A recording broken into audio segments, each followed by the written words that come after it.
Hi, I'm Casey, and today we're going to be making a smoky marinated feta cheese.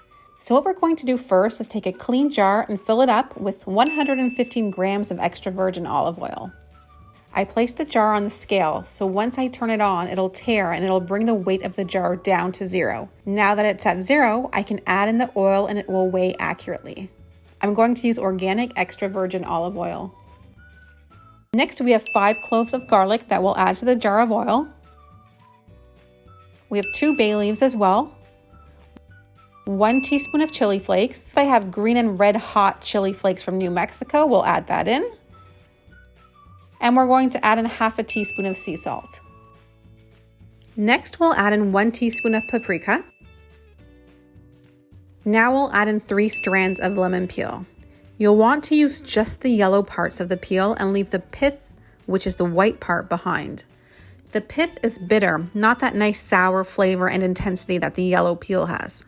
Once you're done with peeling the lemon, it dries out really quickly, so you'll want to cut it up and use it right away. You can either juice it and save it in your fridge to add to water, you can make a salad dressing with it, or anything you'd like. Heck, you can even make a lemon meringue pie with it. We're going to mix this and set it aside.